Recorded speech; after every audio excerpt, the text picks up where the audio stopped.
A good picture is open, poetic. It's a combination of aesthetics and context. It's a marriage of fact and metaphor. It's so subjective.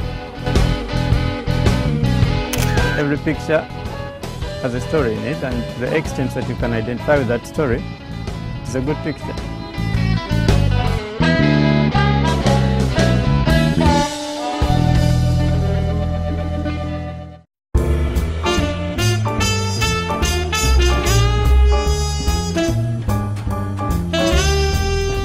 LagosPhoto is it's an initiative of the African Arts Foundation. Azunag Bogu, the director, founded LagosPhoto because he feels, and I totally agree with him, that photography as an art form deserves more attention.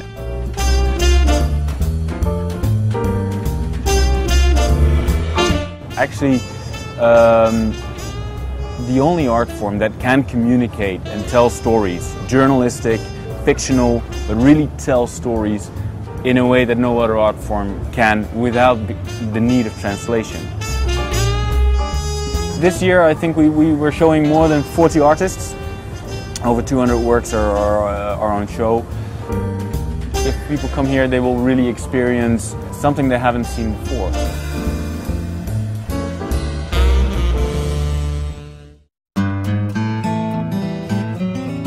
I decided to be part of LagosPhoto because I read about it, and I read about a team, Hidden Stories, and I thought that goes very well with my work because there are a lot of stories but they are never told, and yeah, I thought it was a challenging team to be part of.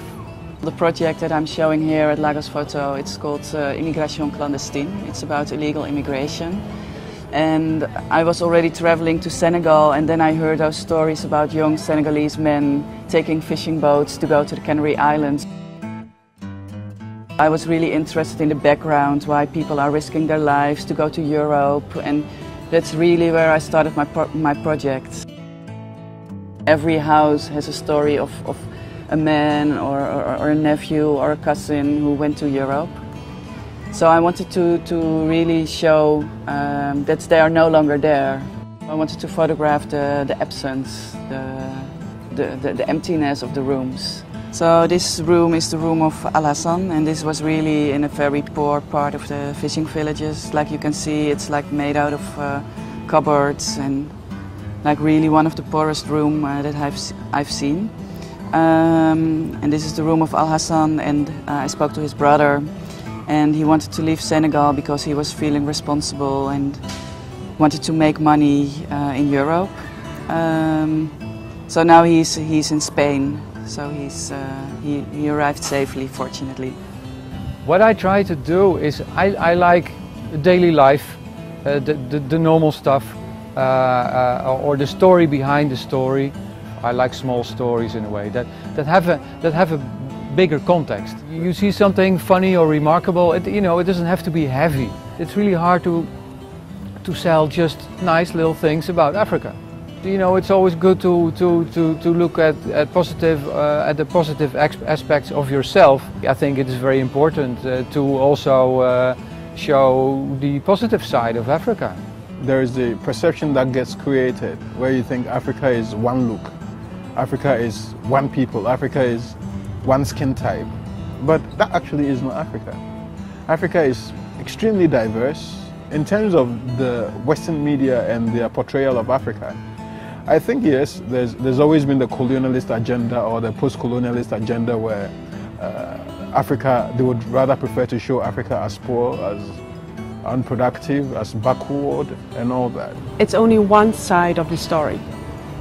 So I'm not sure if it's wrong. I think it's not a complete story that's being told. I think there's so much more than war and starvation. I mean, if you travel in Africa, you will meet people. The hospitality is there, the warmth of people, the culture. The music. There's so much that Africa has to offer that you don't see. Historically, the image the images produced by Western media of and about Africa are used in this dominant political structure to subordinate Africans. What's really interesting with Western photographers, outside photographers coming and photographing situations in Africa is that it's often with a very humanitarian goal. You know, they want to show this famine or this conflict or, you know, this disease or whatever and bring it back to the States and kind of demand that something be done about the situation. But as this happens for a long period of time with us only seeing these kind of images from Africa, I think it actually has done a disservice in the long term to the continent. Photographers in Africa have to find their own voice and not base themselves on Western photography ideologies or American photography ideologies. And that's a very hard thing to do because the majority of the imagery that comes to young photographers comes from those two continents. So it is propense for them to think of photography in that language. So the real challenge for African photographers who are growing up is to really create their own identity and their own language. I want a projection of the truth. So for example, if you're filming Lagos, we are in a plush hotel, but also there are beggars on the street. And what is fair is to portray both. The situation where Western media focuses on the junkyard and on the poor and the deprived, and they ignore the progressive, the contemporary, the modern, the intellectual, then I have a problem. Give me a balanced view. You know, when you show a woman who is a victim of rape, also show me the woman who just acquired her doctorate degree. Photography as a tool in itself cannot work without the other elements of documenting.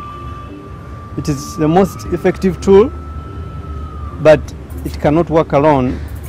So my grandfather as a writer was combining images with writing, because sometimes you have a situation where the limited frames that a camera can take cannot bring out the intensity or the wholeness of a picture.